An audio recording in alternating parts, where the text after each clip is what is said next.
If we started this way, honey, I'm home. Hi guys, if you were following my channel for some time, you know that I'm Anna and this is exactly where my channel started, gorgeous Norway. And if you're new on my channel, hello, I'm Anna Goldman and I'm living in different countries, and Norway is definitely one of my favorite countries in the world. And today, let's take a walk around Oslo. Let's see if Norway is as expensive as I remember it, and also those most popular questions you asked me, I'm gonna answer. If I'm missing something, guys, please write them in the comments down below. I will be checking them all, and if this video hits, let's say, 50,000 likes, I'll come back to Norway to film some more videos and content for you. Let's go.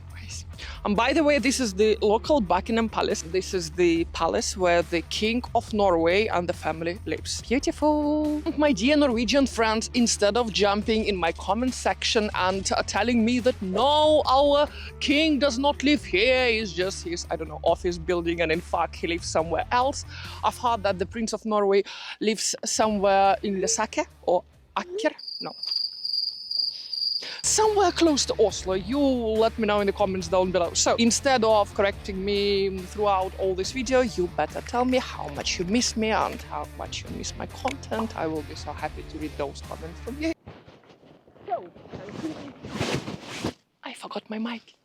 So, considering that someone, being me, didn't sleep last night and the weather is so Norway, so fantastically grey and might start raining every second. Let's have some Norwegian coffee, and of course I'm going to my favorite espresso house. Those prices I still remember, so that's why for me it's going to be an easy point of reference if Norway changed in terms of prices, if it became more affordable, more expensive. Oh my god, this building is gorgeous, the country is gorgeous, everything is so beautiful here. If I was born in such country, I would definitely stay here. Sorry, England. 2 insights right away from Norway.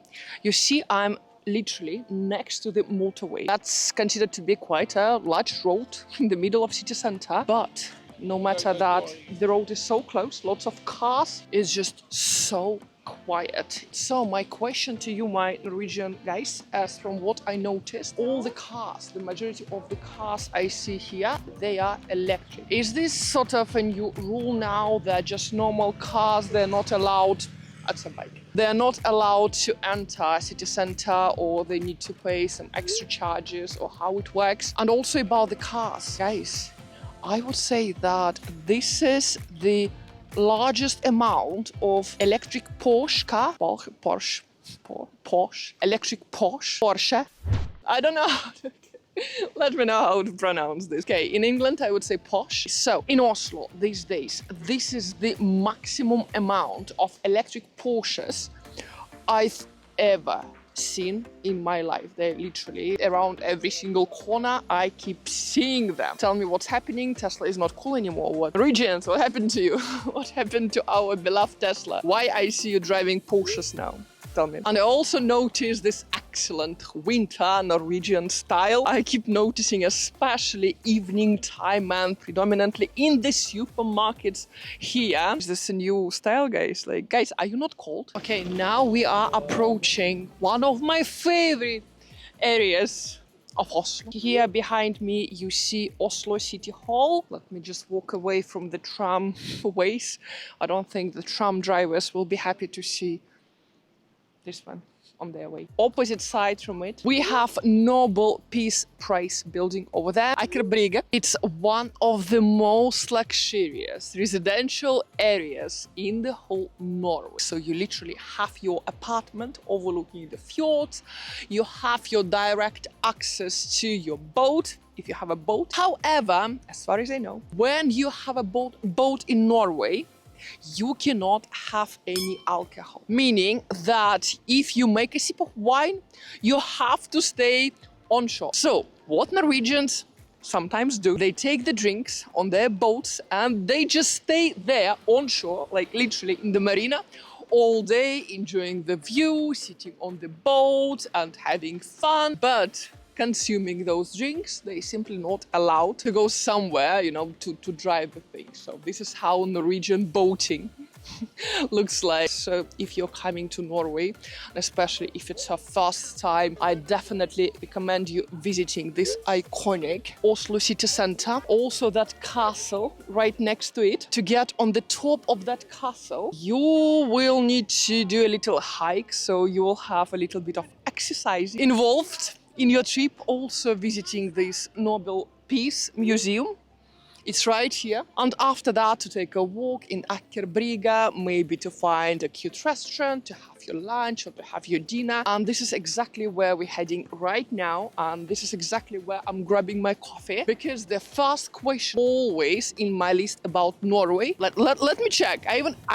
Of course, I have it written down for you guys. I wrote down everything. Is Norway really as expensive as people say? Referring to as people say, guys, my point of view that these days people saying way too many things, and I don't want you to believe everything they're saying. My answer to this question, if Norway is expensive or not, I would say compared to what, guys? Compared to where you're coming to Norway from. For example, living in Italy, even living in Milan, which is the most expensive part of Italy, I would find Norway expensive. But when you come here from London, especially these days, I had my coffee yesterday, right after I arrived, and the difference, okay, so in Norway, my coffee was like 5.5 pounds. London, I would pay for the same cappuccino about 4.7 pounds, but in Italy for identical cappuccino I would pay 1.5 pounds. However, if you come from London, if you come from California, if you come from New York, and especially if you come from Switzerland, honestly guys, Norway is nothing compared to Switzerland, where for identical cup of coffee my friend now is paying $12. So yes, this is the ferry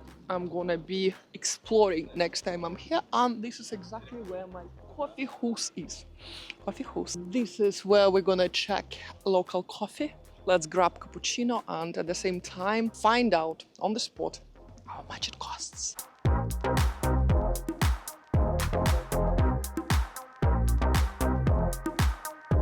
I'm so fluffy. Let's have cappuccino, which was 62 krona, Norwegian krona, and God bless my Revolut card. One of the best things I have. No matter where I'm going, anywhere, I'm paying in local currency without any additional charges, without any hidden costs. And the best thing, when I come back to my country, I never receive any scary letter from my bank that in 1 month's time, yeah, we writing you to tell you that you spent additional 500 pounds, you know, on bank transactions, buying coffee in Norwegian krona.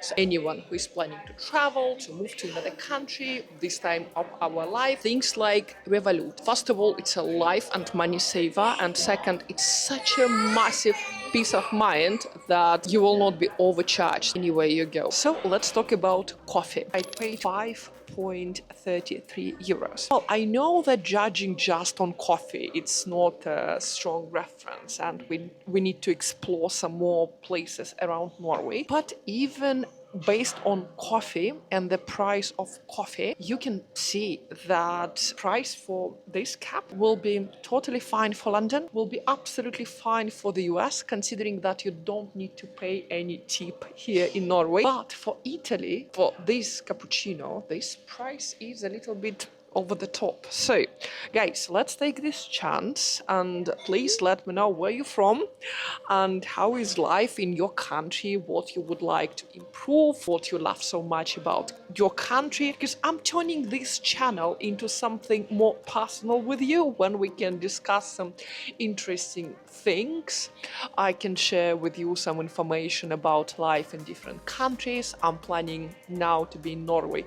Next week I'm in Milan, then I'm going to Switzerland, to Zurich, and still I'm planning to manage it to be in New York and in California this year, just to see how life there. So if you have any further advice or any recommendations for me, please also feel free. Comments, approach me directly, Instagram, email, whatever you feel like. But so far, guys, so nice in Norway. And again, for my American friends, and especially if you're looking to change a job, if you want more comfortable life in a country with free education, free healthcare, friendly people around, helpful people around. Honestly, guys, in 2 days of being in Norway, I did not meet anyone who would be angry, who would be, not pleasant, not friendly, complaining, or, this vibe. Let's call it energy. Check employment market in Norway. It's a very pleasant country to be. It's a very pleasant country to live. And if you have this chance to take a longer break from your current work, just come here for a couple of months, rent your apartment on Airbnb, and just feel the vibe of this place. I cannot stop smiling, guys. It's just this positive vibe and positive emotions this country always gives to you. That's why I love Norway so much. Question number 2, and what is the best time of the year to visit Norway? Guys, this depends on what exactly you would like to explore. For example, if your goal is to see the northern light, first of all, keep this in mind that it's not like 100% guaranteed, because Northern Lights, it's a nature event. You cannot plan it, you cannot forecast it with 100% that is happening. So if you're planning to see the Northern Lights, opt for months from October to March and go to places like Tromsø all the way up north, Lofoten Islands. And if you're like me and want to come and experience midnight sun in Lofoten, also up north, your months are summer months. If you come to the northern Norway, June and July, those 2 months when literally you can go hiking up north, and 2 a.m., 3 a.m., 4 a.m. feels like it's a daytime. I was going crazy when we were going hiking at 2 a.m. and you can see everything. It's like gloomy day like now, but it stays like this all night. Fascinating experience. One of the best experiences I've ever had in my life. And also, definitely, there is no bad weather in Norway, only your inappropriate clothes. Guys, people go jogging here with the rain, with the puddles on the ground, with umbrellas. They go jogging, they go running. And this is what I love about this country. Nothing can stop people from enjoying their outdoor life. And I guess this is why Norwegians are such a healthy and long-living nation. So how would I plan my trip to Norway? Let's say I want to have my holidays here, my vacation here, and my target is to see, what do you want to go for? Northern light or midnight sun? Okay, let's go for midnight sun. I would definitely opt for end of May. I would come around 17th of May, which is the national day in Norway. For 17th of May, I would stay in Oslo. I would see all this local celebration and people wearing their national dresses, their bunad, and all these charismatic events and traditional food being here, presented everywhere. So I would definitely stay for the 17th of May in Norway. A couple of days after, I would fly all the way to Tromsø. In Tromsø, I would rent a car, and by car, I would go all the way down to Lofoten. So if you're fan of midnight sun, warmer weather, constant hiking, all these outdoor activities, and the warmest time to be in Norway, I would definitely opt for the very end of May and the whole month of June. If you want to come and experience the northern lights, I would do and the same way. You're coming to Norway, you're coming to Oslo, to the airport, you're staying in Oslo for a couple of days. Maybe you can, if you do it in December, you can even catch Christmas market here, right here in Oslo. And what we did last time, we stayed for Christmas in Norway. 2nd of January,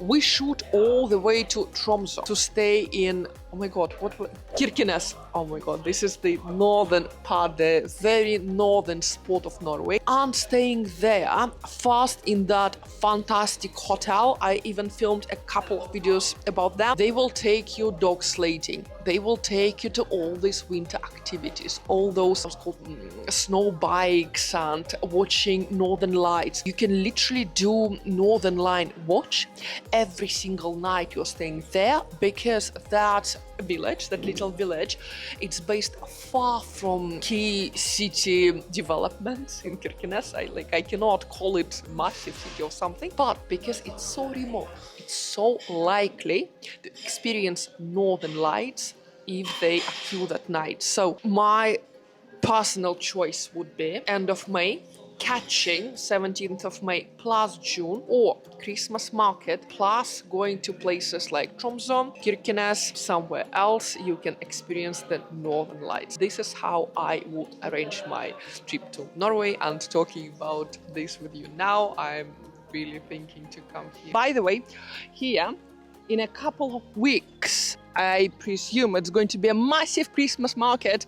My absolutely favorite place to be in Norway in December. It's going to be all around here. It's going to be ice skating, hot dogs, other attractions, sugary apples, everything I love so much. Yeah, I definitely have to come back. So if you want me to come back, first like the video first, and second, ask me anything you want to ask about Norway and life in Norway. I'm just looking for an excuse to come here again. Obviously. What food is Norway famous for? Great question indeed. Guys, I filmed a couple of videos about traditional food here in Norway, but let me give you just 3 most popular dishes here you must absolutely try, and especially if you're first time ever in Norway. And first thing first, salmon, guys. Salmon. Norway is extremely big in salmon. It produces salmon, it imports salmon, it's sending its salmon all across the world. And especially if you in Oslo, I have my most favorite restaurant here in Aker Brygge. It's called The Salmon, so you cannot miss it out. They have probably the best salmon waffles I ever had in my life. Think number 2, and if you are coming to Norway close to Christmas time, in every single region it will be different traditional Christmas food. I love Norwegian, guys. Please correct me in the comments if I'm pronouncing it wrong. Pinnekjøtt. Those are like lamb ribs. Some people absolutely hate them, but some people like me, I love it so much.